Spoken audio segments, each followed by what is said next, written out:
Good afternoon, everyone. Thank you so much for coming to our panel and our workshop. I'm going to get us started a little early because we have a lot of content. I know it's 3 o'clock. So again, my name is Ambrose Wong. I'm from Yale School of Medicine. Me, along with a distinguished panel of ER doctors and violence experts, are here to talk a little bit about agitation and workplace violence in the ED. We're trying to keep this interactive, so we're going to use case-based formats to talk about some critical issues that face us in the emergency department. And I'm going to do a quick set of introductions before we kind of get started, and then we'll jump right to the cases. So first thing is, we do have some disclosure around ongoing research that we're doing. So a couple of different things. Like I said, we're going to do a quick introduction, and then we're going to do 3 cases. And as you can see, the cases are slightly different from each other. The first one is looking at pre-hospital care. The second thing is looking at provider wellness and workplace violence. And then the third piece is talking a little bit about clinical management for agitation and behavioral emergencies. And then we're going to wrap up after that. So I'll actually start this way. So I'm going to do the introductions so that they don't talk too much. Mike Wilson is right now at Arkansas. He's done the Behavioral Emergencies Research Network and is wonderful, leads the research committee on the American Academy of Emergency Psychiatry. Is that correct? Yeah, that is true. Yeah. All right. And Marie Vrablik, she and I have worked together. She's from the University of Washington, has a patient safety background and a master's, I believe, and has started behavioral emergency care in the University of Washington. And then the folks here, Eric Cortez and John Casey, hail from Ohio. Mm-hmm. I don't actually know where you guys work. I apologize. Somewhere in Ohio. Yeah, Doctor's Hospital. Yep. And they both have pre-hospital training and EMS training and are running some of the EMS workplace violence issues there. And then Marc Martel has done a lot of research, I know, behavioral care, and you're from Minnesota, yep. I believe. And I'm sorry, go ahead. Hennepin County. Hennepin County, perfect. And Lynn Roppolo, you are at UT Southwestern, is that correct? You were in APD, I think, as of recently. Actually, I still am, but I'm doing an ultrasound fellowship in July. That's a whole other story. Wow. On agitated patients. That's amazing. And Lynn has done some really great work doing electronic health record improvement and resident training on agitation management. So I want to show a video because I always like showing this video. I didn't actually tell you guys this. I decided 30 minutes ago to do this. So it's outdated. It's from TLC. It's grainy. So take this with a grain of salt, but I kind of want to get our adrenaline going a little bit. Lay back. Hey, security.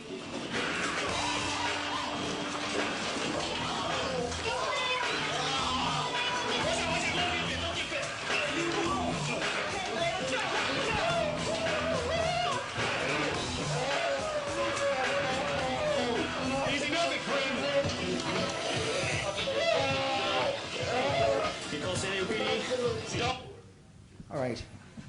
Again, this is from 1994. It's on TLC and it's grainy, so I apologize for that. A show of hands, has anyone witnessed or been part of an incident similar to this in the work environment? If anyone isn't raising their hands, you're lying. Like, I don't believe that to be true.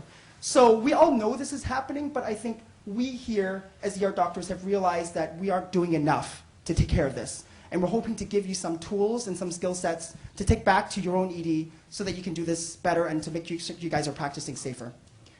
I have some materials here about some background, but I'm going to skip right to the cases. So this is the first case. Again, this is focusing on EMS and pre-hospital care, so I'm going to defer to John and Eric on this. So this is a 45-year-old male. He's in a park. The call was for a subject not acting right.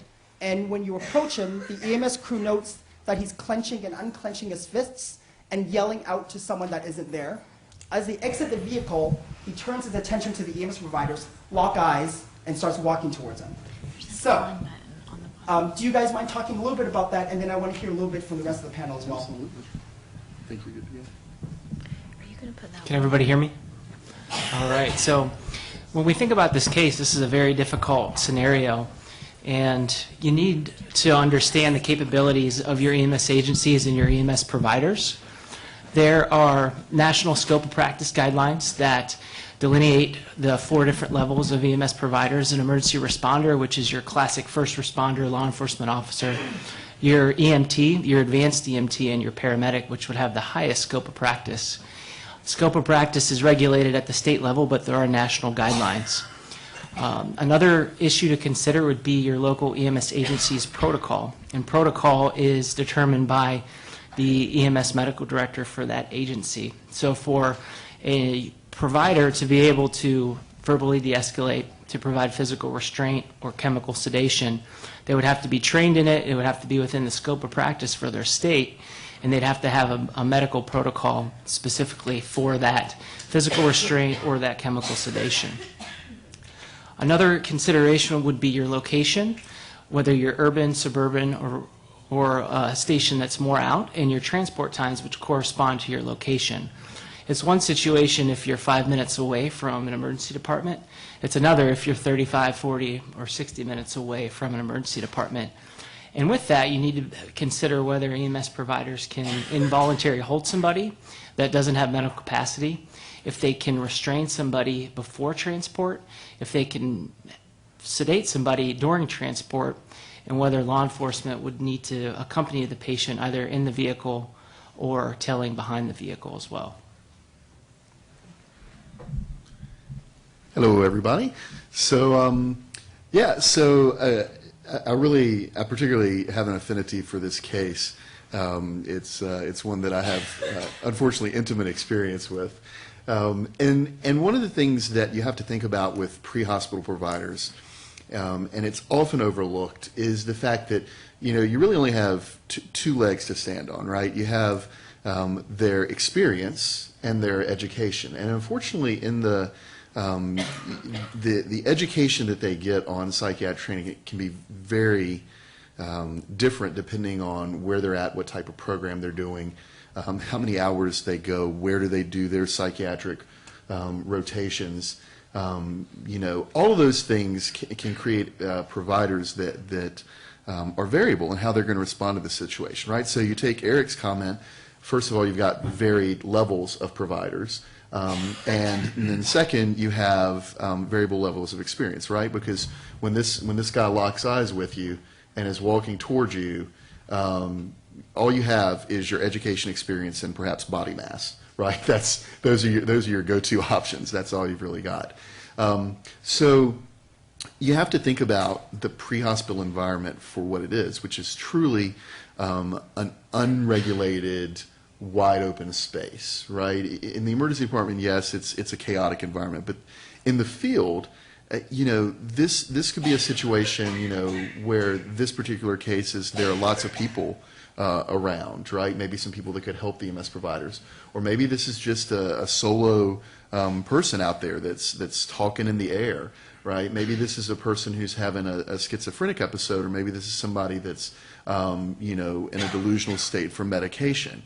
Right? Maybe they're just hypoglycemic, and this is how they act out when they get hypoglycemic. So you've got all of these unknowns. And the variability is why I really encourage you to learn about your EMS system and what their capabilities are. Do they have EMS co-response with fire? And do they have co-response with law enforcement? And what type of law enforcement you're working at?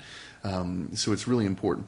And then talking about the education of the providers really defines your treatment options. A lot of people, unfortunately, a lot of providers just assume that everybody can give these medications to calm and sedate people. And, really, if you're an EMT basic, really all you have is diffusing techniques and Bruticane, right? So if you can't talk them down, you hold them down.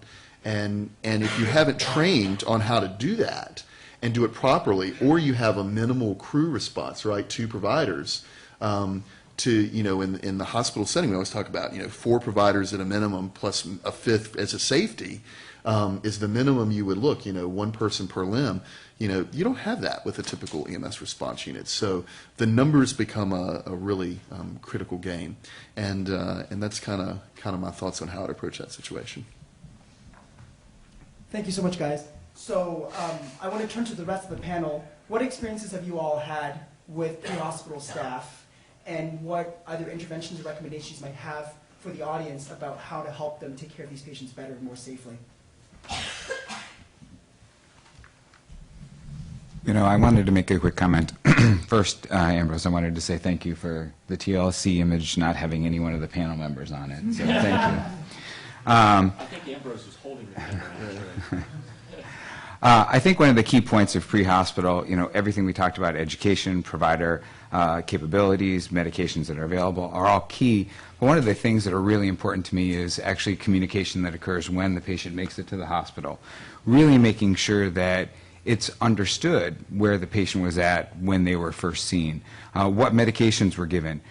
In our system, we have protocols for severe versus profound agitation, and the medications they receive vary widely, whether it's just Haldol or Haldol and Versed, or whether it be ketamine, et cetera. These are patients that may appear very calm when they wind up in the ED, but it's critical to know where they were at. Safety is really important. Getting these patients assessed very early, getting a quick glance by a provider to get a sense of whether this is medical, toxicologic, psychiatric, et cetera, is very important. And I just wanted to at least say that we're looking at even going further with our initial assessments and piloting a special intake area where these agitated patients are quickly seen, evaluated, and medicated further if needed, or kind of directed within the ED. So that's something that I don't want to forget about pre-hospital, is the communication that occurs when they make it to the ED. That they're part of the team. They're part of our Absolutely. team in the ED. Can I just add something to that? So we work as a team, and I think the pre-hospital environment, which I've never been part of, is an extension of the emergency department. And so if there is a history that they were combative in the pre-hospital environment and they come to you and they're calm, you still need to take that very seriously, that they were at once combative, that they were capable of hitting and kicking. And because we've had patients, and I know all of you probably have seen this, that you get the story, but the patient arrives in your emergency department and he looks great. He's kind of cooperative, he's communicative, and then you go into your ABC assessment, nobody's around. And I mean, I literally have seen several times where my resident would just like get clipped in the head because totally unexpected. So if they were combative and they're capable of that kind of behavior in the pre-hospital environment, just because you're not seeing it, take it very seriously, because they're definitely potentially going to do the same thing with you. I would say it should be expected. It should Yeah. never be unexpected. They're just playing you. You're a new person, and a vulnerable person. So, Yeah. safety first. And I'll just add a quick note to that. So you're all attending a research conference, and so you should know, of course, that the research in this area is minimal. But one thing we do know from a lot of community and outpatient studies is that the strongest predictor of violence, future violence, is the fact that you've done it in the past. So I couldn't agree more with those guys down at the end. If your patient has been violent, you should expect that they're likely to be violent again.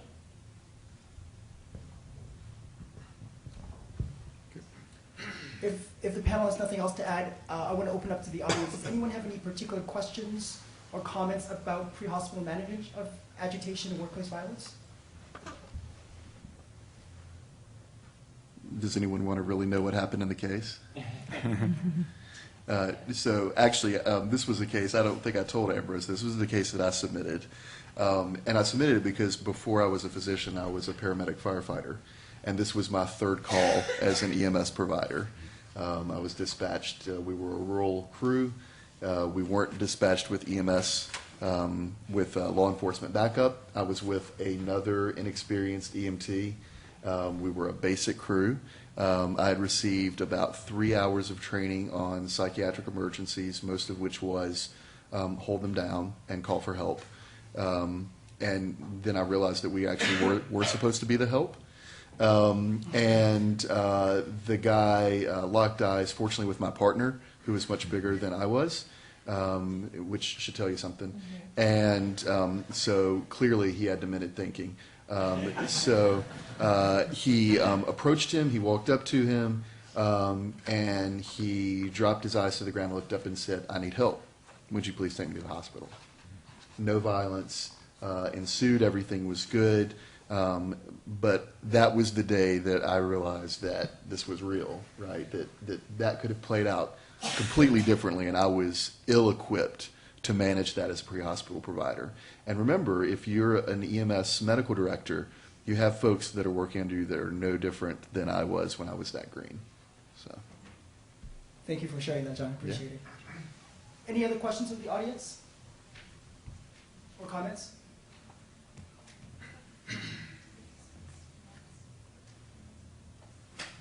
I think I heard something about medications. Yeah,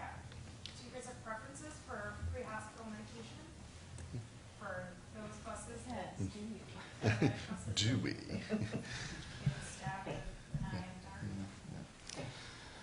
So overall, the medication that has the most utility would probably be the benzodiazepines. Something to consider when you're thinking about medications in the pre-hospital setting are obviously patient outcome and safety and efficacy, but also logistics and operational issues with your EMS agency. You need meds that you can use for multiple different reasons and that can store easily without needing to be refrigerated. So the benzodiazepines have the highest utility. And ketamine is becoming more and more popular in the pre-hospital setting. It has a lot of different utilities in regards to induction for intubation, but also for severe agitation, multiple routes of administration, and some would say a decreased risk of respiratory depression as well. Okay, I'm so sorry. I'm going to have to jump in too, and I know Marc Martel is going to have some opinions on this, and because I'm about to quote some of his research to him, which is always a dangerous proposition. I would argue, and I don't mean to put our audience member on the spot here, but I would argue that that kind of question is exactly why we've been getting agitation science wrong, because we've been asking the wrong questions.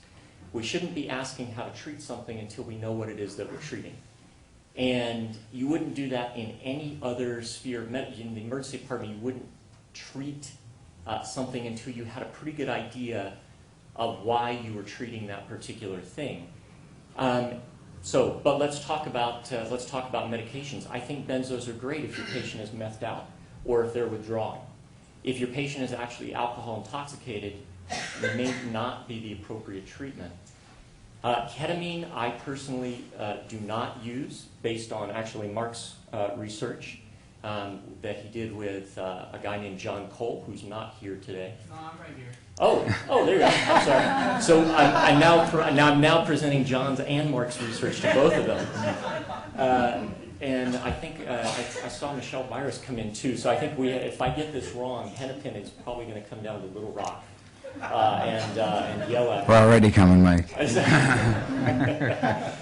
But he had a paper, I believe it was last year, that looked at the pre-hospital use of ketamine and found a surprising number of intubations after this med. Now, I don't know why that is. Maybe John and Marc know. I suspect what's happening is that these patients come in obtunded and then they're getting intubated the minute they hit the ED. But until we sort this out, until John actually tells me the right answer, I'm not sure we should be using ketamine pre-hospital. Okay, we need a bunch more research on this. Marc?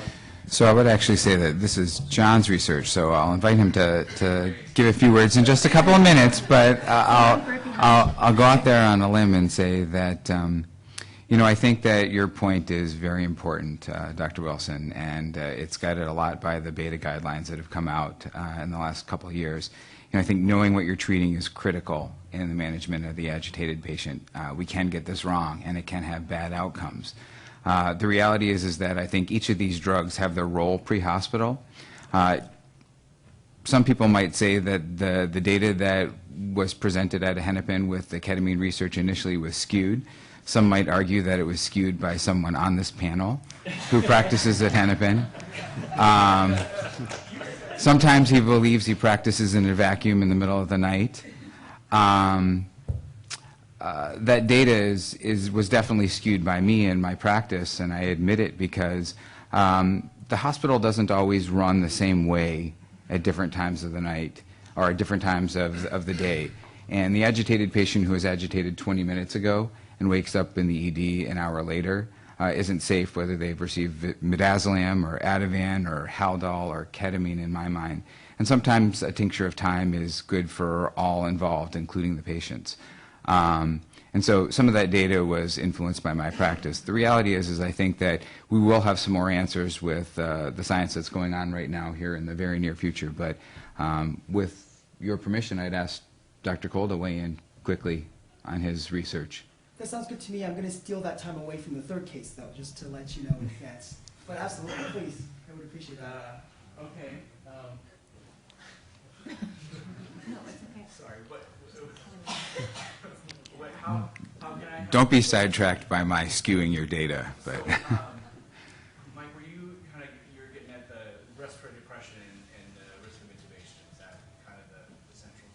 Yeah, so you probably remember the numbers better than I do, Yeah. but like something, like an incredible number of your patients got intubated Yep, in the it's emergency real high. department after getting ketamine. Yep. So So the, you made Haldol look good. It Haldol did. alone. I know. It's hard to make Haldol look good, but we managed to do that. So in our 2 different levels of agitation, we published 2 different papers out of one really large study where we followed everybody prospectively for a year in our EMS system. And then for 6 months out of that year, everybody got ketamine for whatever degree of agitation they had, because the thinking at the time was exactly that ketamine preserves respiratory drive, it should never cause apnea, all the things that you frequently sometimes see on social media.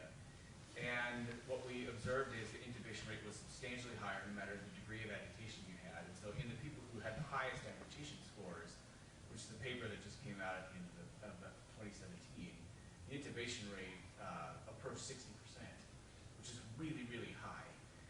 If we really believe that all of those patients, and some of that, as Mark said, is skewed a little bit by his practice, but if you think that all of those people have excited delirium syndrome, where theoretically they're on the verge of being really, really sick, that's the one group that I might argue that might need that. It's sort of like VFib, right, where you treat first and then sort out the causes of later. That's the one type of agitation that I worry about that might need action before diagnosis, just because in the past, what we observed is some of those people would arrive and then die.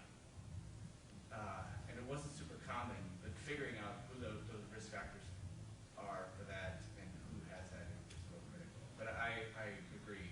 The risk of respiratory depression with ketamine is a lot higher than you think. We're finishing up a study now where we're looking at it compared to midazolam and monitoring for the same type of complication. So. Thank you so much. I appreciate it. I think it'll be interesting to see data from other sites too, to see if there are differences in patient populations, practice variations, that kind of thing. I think, Marie, did you wanted to say something? Oh, yeah, I did. I think, can everybody hear me? Am I getting picked up on a mic? I wanted to thank the audience member for that question. And I think what you're seeing is that this is still a really difficult question to answer because of all the expert panelists with all, different ideas. So good question, we're sorting it out. And also I wanted to answer back to Mike. I think it's important, to know what you're treating, but if you can't treat the patient because you're at risk and you're in danger, if no one can get near, you might have to treat the patient before you know what it is. I get that pushback a lot from my residents who are like, hey, Dr. Wilson, I can't figure out what to do with this patient because I can't get close enough to talk to him. So I get that pushback a lot, not just the residents, the nursing staff as well. And my response is always, you can talk to them across a room. Maybe. Ask them some questions. And what they're saying, I think, and what you're trained to do, the skill set that each of you folks have in this room is so incredible that most of the time you can, in fact, talk across a room, do a quick screen, if you will, a quick snapshot of the patient, and arrive at a fairly good provisional diagnosis of the cause of the patient's agitation. Yes, you'll be wrong sometimes, but you can certainly, I think, get a good working idea. Agreed, but this is not a room. This is in the field. And also important to note, I'm not an EMS expert or person, but it's a good question to know who's capable of what type of crew is this. BLS doesn't give medication, I think, pretty universally, and so their repertoire will be different, their approach will be different. This is important for residents here who are considering future careers. Even if you're not an EMS person like me, you should know what EMS can do so you know what you're dealing with when the patient shows up, and maybe you can be involved in that education and that training. And think about most of our EMS crews. A lot of these are young kids, like John when he was on, right. And so we want, if they're an extension of us, we want to help them and back them up and make sure they have a nice tool set to bring to the field to these difficult cases. Thank you, Marie. I think the differences in opinion is actually good. It's healthy that we all have different ways to practice. We're behind on time, but is this related to EMS or? Yeah, it's related to EMS. Sure, please. So I just have a question. What I've noticed in a lot of field protocols is that the dosages tend to be quite high, So like 10 milligrams of midazolam IM or 20 of diazepam. Is there a particular reason for that? Is it just to make sure the patient gets sedated? I mean, because those are much higher than the doses that we would typically use in the ED. So that's always a question that I've had. Just one answer, please. Sorry. That's a really good question, and I think it gets back to balancing keeping it simple for EMS providers versus trying to differentiate things out in the field. And I think it's important to remember that the goals in the EMS setting are much more in the public safety realm than in the personal health realm. And that goes to Mike's point, too, about trying to figure out the cause and the dosing as well. Of note, we actually noticed a different trend. In my system, we actually differentiate severe, profound agitation from just run-of-the-mill agitation, and we make the dose adjustment based on that. And that's a good segue into the other cases, too. I'm sorry, Lynn. I'm going to move on to the Okay, other that's cases, all right. but we'd like to hear about you. I'll come back to it in the third So, case. but I think these are good segues. We're moving kind of into the ED now and looking at the providers. So I'm going to read the case, and then Marie, I'll tag you first to kind of give your thoughts. So this is looking at a scenario where you have multiple providers taking care of one patient, and agitation rises. So it's a 40-year-old male. He's a scout black in a fist fight. He becomes agitated. He's done with you all. He wants to leave. He has an IV in his arm. The nurse wants to make sure the IV's out before he goes. And then afterwards, she'd like him to go. There's a standoff in the hall between her and the patient. I mean, I'm sure you guys know this. The nurse is raising her voice. You need to sit down. Sir, you need to sit down. And the patient is agitated and pacing. A security officer notices this and comes behind the nurse. And the voices are escalating. You turn around the corner and you run into the situation. So what do? Right? Yeah, so who in this room during that case feels like a little stressed? Who has been in this case? I think I wrote this case. I've been in this case. This is a common thing. So a couple points I'll make. We do a lot in this area of work that we're just sort of expected to pick up on the job. That we as residents, watch our senior residents and watch attending physicians do and learn. And there's not a lot of formal training that the residents get, or that we, when we were residents, received on de-escalation, dealing with agitation. So recently a JGME article came out on this that I was part of, where we talked a little bit about approaching a patient and understanding their concerns and their goals versus yours. And you actually have 4 parties in this sort of negotiation. It's really hard to do fast, but it's really important to think, what's the patient's goal and what's their intention, and how is it being perceived by all these people coming at them? How can I quickly get to that same place with them? Can I get there? And so I would say that as the physician, there should be some attempt cognitively to think, what is this patient, what's their goal? Not what are they projecting, but what do they want, and how can I align with that? That's sort of like a really brief thing on de-escalation. Sometimes you can't get there. And so I think that's, maybe where this case will go. If you can't get there, it's important to think about ergonomic safety, egress, where's the patient going to get out. It's also important to think about your own boundaries. How do you feel about what? What's the central issue in this patient's conflict with their nurse? Anybody?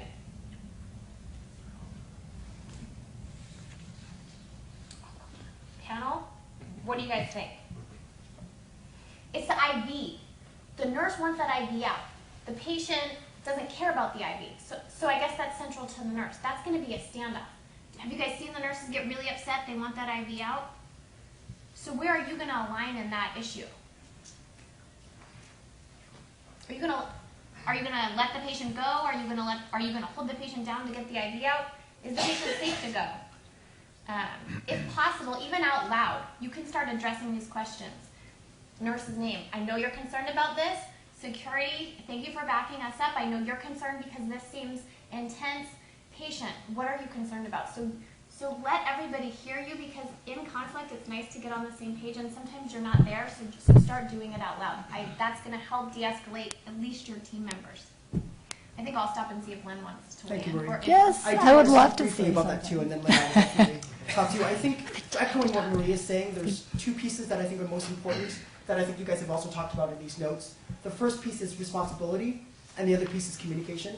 So I think as attending physicians, I know there are a lot of attendings in the room, it is so easy to just, like John was doing, turn away and say, okay, these guys are dealing with it, and I'm going to let them deal with it. And I think, number one, that's not fair to the rest of your team. And number two, you are just doing yourself a disservice, because all the problem is going to come back to bite you. So I think as attending physicians, we have to remember, just like in a stroke or in a trauma, you're supposed to be there. This is a behavioral emergency. So we have the responsibility to be there and own the case and help diffuse the situation. I think the first piece. The second piece is I think you want to see all these people that are in this situation as human beings. Like to remember that they each of themselves have their own point of view and their own desires, including the nurses, the security officer, and the patient himself. I think sometimes we come into the situation and we just think, okay, either the patient goes or the patient goes down. You know, we think the patient can leave or we fight into him and restrain him. And I think there's so many gradations of choices you can make in between that. I think if the patient really is sober and he doesn't care about the cut, then take the IV out and let him go. And maybe that there's a compromise there. But if you think that he might have an intracranial bleed and he should not leave, then I think you need to find out some common ground where the patient doesn't escalate and we can kind of come to a resolution without having to restrain the patient. So that's cool. Those are my points. Sorry, Lynn, I keep stealing your thunder, please. No, that's all right. So the big point I want to make is if you get anything out of our discussion today is what a powerful tool de-escalation can be for you in your ability to evaluate and manage these patients. So as far as the IV, I mean, it's an IV. The nurse is making a big deal out of an IV, and she's getting the patient to escalate. And what you want to do is de-escalate the patient. And you can avert so many things. You can avert medication. You can avert restraining. You can avert CT scanning and labs and so many things if you learn how powerful de-escalation, because you don't know what their story is. And I could tell you story after story after story, and just like simply treat them like a human being. Put yourself, get their perspective of things. Most of the patients that come in violently agitated have some kind of psychiatric component, many of them. And they're like schizophrenic, they're delusional, they're paranoid. Just imagine a group of people coming to evaluate this person, to restrain this person. Somebody has a needle in their hand to inject them with medication. What are they going to do? They're going to fight back. And the act of just resisting restraint, whatever their underlying situation is, especially, God forbid, agitated delirium, you're increasing their morbidity by getting them all worked up, and then they're hypermetabolic, they can't compensate, all of a sudden you give them a little Versed, and what do you have? You have an apneic patient. So this is just kind of, I'm getting a little ahead of myself to the third case, but just my point being is de-escalation works. I see it all the time at Parkland where I train, or where I work. Thank you so much, Lynn. And I want to make sure that I highlight the Project Beta guidelines. I think, Mark, you mentioned that too. That the American Association of Emergency Psychiatry, AAEP, has done a really beautiful job of some consensus guidelines they published in the Western Journal of Emergency Medicine. Was this 2012 that you guys did that? I think a series of articles, there were about 5 or 6 of them, I believe, that have done really great jobs of describing what really are best practices for a number of areas related to agitation. Do you want to speak a little bit about that, Mike? Yeah, I'll just say Lynn should have been on the verbal de-escalation paper, because that was a beautiful summary of verbal de-escalation. And I get, as you can probably guess, I'm a big proponent of what Marie and Lynn are saying, that you actually have to talk to these patients, although it seems futile in the moment. And the response I always get is, I don't have that much time, and they're not listening anyway. And we really don't think it takes that much time. Informally, we think it takes less than 5 minutes. And we think you get a lot of information out of it. And as both of these folks have said, it really does work a high proportion of the time. But to your point, yes, please check out Project Beta. It was an equal mix of emergency psychiatrists and emergency medicine physicians, so it's fairly well balanced. Mark? I just want to make a real quick comment. Aside of the issue of competence, I think 2 things are really important. With respect to verbal de-escalation, patients can tell when you don't care. You actually have to do it, and you have to care about what they say. It's silly, and the residents in the room that I work with here know that every time someone like this is agitated, I walk up to them, and if I haven't introduced myself before, I say, hey, I'm Dr. Martel. What can I do for you? What's wrong? How can I help? If I've met them before, I say, hey, you remember me? What can I do to help? And you have to care. You have to mean it. The reality is I also think you always have to have an exit strategy. You have to be situationally aware, and if you don't know where your out is, you're going to be cornered before you know it. And so you have to care, and you have to be safe. Thank you so much. I just want to point out a quick thing. I think the other thing I wanted to show, why I showed this slide, is show some compassion for your nurses and techs. That's why I'm showing this slide. Both Marie's research and my research, we've gone and sat down with staff members and done focus groups with them. And they are really burnt out. They are really, really done with this population. Because I think part of it is that our science has not caught up, and we haven't done enough work to try to protect them. So these are just, I mean, I'm sure you've heard about this, and on Facebook and social media, the nurses that are friends of mine will send articles periodically about incidents that happen. And they, I mean, people, horrific things. I had a nurse that was taking care of an autistic child that was 17, and he came up and pushed her. She had a skull fracture. I mean, she was in the ICU. These officers have broken elbows. I mean, they really need our support, and I think it's not fair for us to not be there for them and say, we are physicians and attending physicians as part of this, and we need to be part of the team to take care of this. Thanks, Ambrose. I want to just say one thing about that. So, right, coming back to this case, there's several parties here. We've talked a lot about the patient, and I think that's a very important person to be concerned about here. But perhaps this case goes the wrong way. Perhaps this does lead to a takedown or a physical confrontation. And then you as the physician do have some responsibility for your team and for the injuries, physical or emotional, that result from this. And I think that we should be cognizant of that. In a qualitative project that I've wrapped up recently, after these types of altercations, the docs that I interviewed were very cognitively burdened and concerned about their nursing staff. And I had a lot of, gosh, I wish I had done more. I should have talked to them after. And so don't let that be you. Talk to them after. Debrief immediately. Talk to security. Talk to nursing. They might be mad. They might be like, well, we had it and you came in there and then you were right in the way. And give them an outlet and figure it out, because there's going to be a next time. I think this panel, would love a, what do we call it? Get to zero, Lynn? I mean, we would love this to be a never event. But until it is, we're going to have these things happen. And so let's talk about mitigation of the effects of violence in the emergency department, because we deal with it every day, and so do our staff. And just real quick to piggyback onto that, it's a huge burnout. We're starting to do a little bit of research on this, and just some of the anecdotal things that we're seeing are that, the reason this nurse gets so fired up is because not 5 patients before, she's had this exact same patient fighting about the IV, and so she's already in a heightened state and particularly prickly about this, right? And then when you talk to the nurses afterwards, there's a lot of this like poser syndrome where, now the almighty physician swoops in after I've spent 45 minutes getting the damn IV, right, which was really hard. And I spent a lot of time doing it because they were a hard stick.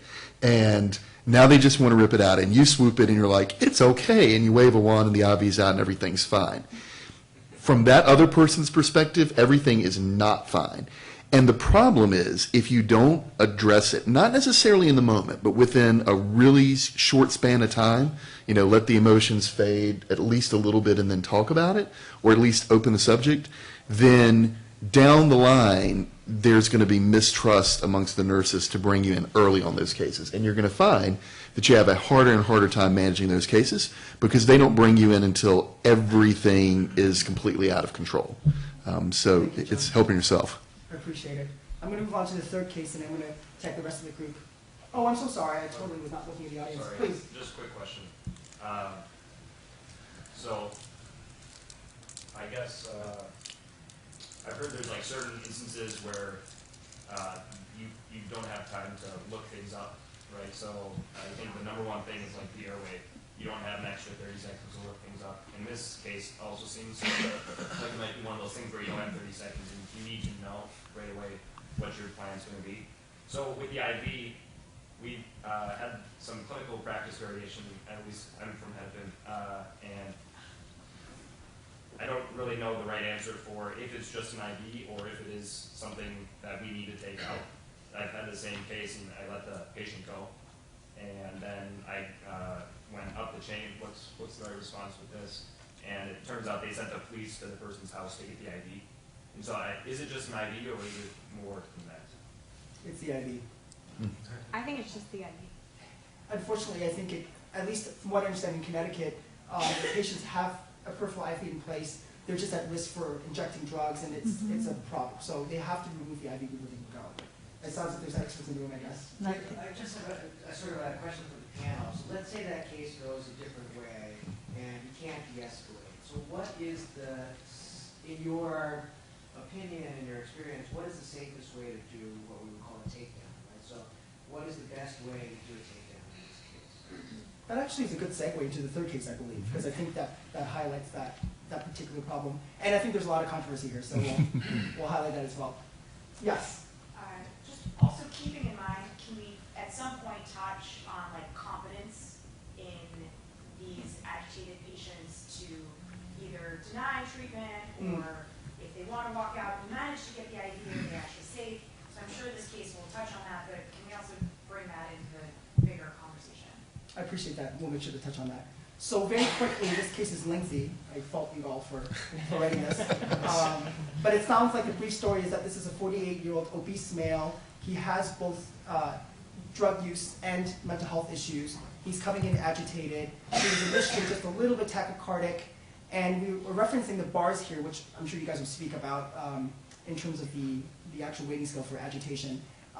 We tried some Ativan PO, which helped a little bit. And then the sitter was there and got a little bit more Ativan. And then the patient becomes more agitated, very tachycardic. There was a hold down. He was giving a lot of Versed and Haldol, and then he becomes apneic and unresponsive. And unfortunately, he had to be intubated. He was very hypoxic, very acidemic, and then he had to go to the ICU and had a long time in the rehab. I think that's kind of the brief story. So this is not easy. So Mark, Lynn, and Mike, if you guys have any comments. So this was my case, and this was a real case. This is a case that actually, in addition to seeing my residents being physically assaulted in the emergency department, which I think is not acceptable. And by the way, just for the record, the beta guidelines came out in 2012. How many of you have ever heard of that? How many of you, other than my residents, because we've talked about it, how many of you actually heard of the beta guidelines? So, I mean, they say that research that is meaningful and capable of changing practice takes literally 10 years to reach the bedside. And I'm telling you guys, this is the way to go. This is the way to practice. This case was in 2015, and since then it prompted me to review guidelines, and thankfully I found the beta guidelines. I have been practicing this way since then. How many aggravated or physical assaults have I seen in the ED with nurses and residents? 0. Okay, we have to get there, and that's kind of what we were talking about, getting to 0, a new campaign that nowadays, I mean, it's underreported. It hasn't changed. It's actually getting worse. And a recent study from 3 residencies in 2017 came out, and it was pretty good because they did it on the day of the in-service. They reported with their 3 programs for emergency medicine residents, 66% of them had been physically assaulted. So just wanted to throw that out there. So anyway, as far as this case, because a lot of us have something to say, and I don't want to occupy the time, but the big point I want to make for this case is I could have done something so differently with this patient.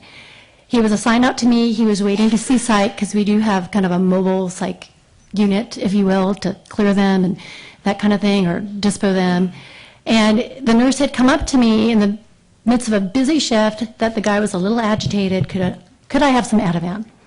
How many of you would actually have gone to see the patient or just ordered the Ativan for, a little bit of agitation? Not a big deal, right? So I didn't go see the patient. I ordered the Ativan. If this happened to me now, even a mild amount of agitation, and we were talking about the assessment scales, and the bars is one of them, it's a validated assessment scale, mild, moderate, severe agitation, even just a mild amount of agitation, you should consider it like somebody coming with chest pain and a concerning EKG, or somebody with shortness of breath and a little bit hypoxic and some tachypnea. These patients are huge potential to escalate to severe agitation and could completely mess up your day. Not meant to mention somebody getting physical assaulted. So safety is always first. Assess the patient, see the patient, and I could have avoided everything that happened, that 2-month hospitalization, the complications, everything, if I would have just seen the patient first and treated his agitation, given him olanzapine. It's an amazing drug. It's my favorite drug. Oh, it comes in oral dissolving tablet kind of stuff. Yeah, no, I mean, it's an antipsychotic, it's sedating. I could have called psych right away, got him physically out of the emergency department because he's now a high-risk person. He's agitated.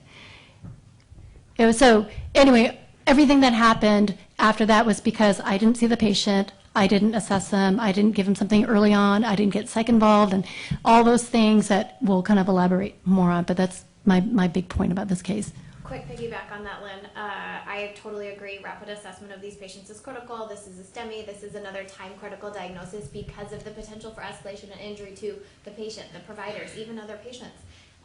So at my institution, if anyone on the panel or anywhere is interested, I implemented a protocol called the Rapid De-Escalation Protocol that we can call from the back desk, like a code STEMI, like whatever, because nurses were disappointed in the variation of clinical practice between attendings and upper-level residents. And so now when this patient comes in, if they meet a certain level and basically care team concern is in there, you can call a code rapid de-escalation, you get attending at the bedside. That doesn't mean you automatically get drugs, it means you get de-escalation started right away and you get everybody aware of how dangerous and critical this patient is. Okay, sorry, I'm done. So this is a good segue. To answer your question, what would be a good takedown? And I mean, obviously, there's going to be a lot of different opinions about what even that means and what that involves, but go ahead. What would we do if a patient's very escalated? So I'll just jump in and say that the best takedown is one that never happened. Mm-hmm. Okay?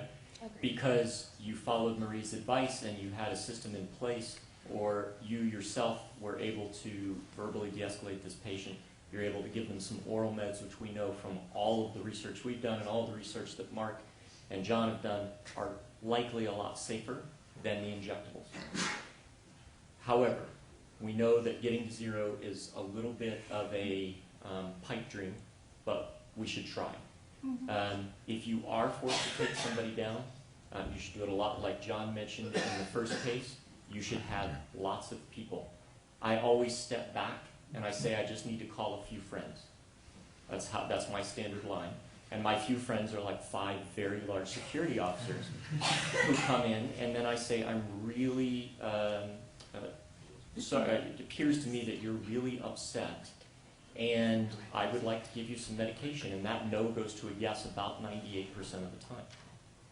And we get medication on board. I haven't had to restrain a patient personally in, well over 8 or 10 months. Using that technique. If I'm really pushed, I'll say something like, I really feel in your case we need to give you some medication. Would you like a pill or a shot? That's how I approach it. So let's swing to the hospital that I did my training at, where there weren't 5 big burly guys in the building. We had one part-time security officer, Barney. Barney was not fit. Barney was retired. And we had 3 nurses that were probably more capable of providing security services. It becomes a really big deal in the pre-hospital environment, as well as in community centers. And so one of the things is that, caveat emptor is just do not hurt yourself. Do not get hurt, right? You have to. This is one of those cases where, everything is, you're the physician, you're the provider, you're there to help the patient. But you know what? Hope is not an action plan, right? Like, you cannot get killed trying to restrain somebody to see if they need medical attention, right? So my number one thing is exactly kind of referencing what you said. It's get a lot of people. That's the most important thing, right? It's there's powers in number, right? So you have 6, 7, 8. whoever, whatever. But the trick is, is it a best practice? Should everybody in the emergency department or in the facility really be trained on how to physically take someone down and do it properly? And that's a question that we're kind of talking about as a research item. It really is important, and you have to practice it. That's the thing, right? It can't be this, we do it once at orientation and 15 years later, right? To do it safely, to do it properly, you have to practice, you have to do a team approach. And I think Amber's got some expertise in some sim settings with that, right? So you can probably speak really good on that. Mark? And I think that point's really important. There's a difference between a show of force and helping people understand that there is an appropriate response to this situation, and then there's a takedown. And I think you can very quickly assess how serious your hospital takes patient safety by the quality of their security guards. It is incredibly important in my mind that the security officers at an institution are part of the patient care team. They are trained, and they must be trained to do this safely. You may be in a situation where you're forced to help, but you need to recognize that you're the least trained person as a member of that team, and you should get the hell out of there as soon as you can, because you're going to get hurt, or you're going to hurt the patient. You get in the way. And so I think that's very, very important to recognize that there's a difference. You're an intricate member of the show of force. You should be the least important member of a takedown. I think in this case, I really love your quote, hope is not an action plan, and I would actually move on to the medication series. I have fallen into the trap of just one more dose is going to do it. One more. I know it. I feel it. This is a case where in my mind I have notes on each of the cases. This is one where I have like 6 sentences, and it basically says cut bait and intubate. This is a guy who we whiffed. And I'm commenting at this point, I doubt his initial physical exam was normal. You probably had keys. You had signs of what the etiology was. And I think that the just one more case, each time we added another medication, you increase the rate of respiratory depression, you increase the risk of apnea, you increase the risk of aspiration, you increase the risk of acidosis. Intervening in this case, giving a tincture of time is going to help no matter what. Some antipsychotics, some time, whether this is psychiatric or whether this is toxicologic. 12 hours and some antipsychotics later, things are going to be better. And hopefully you can get him extubated safely and to his mental health treatment. Thank you so much, Mark. I apologize. I'm actually, it's at 3:50, so I want to respect everyone's time. The medical student in the back has a list. If you are interested in talking to any of us, you can feel free to write a name or email down. Did anybody not get it? And we will be here until you guys will leave. If you have any further questions or discussions that you want to come up to us. Thank you so much, everyone, for being here, and I appreciate your time.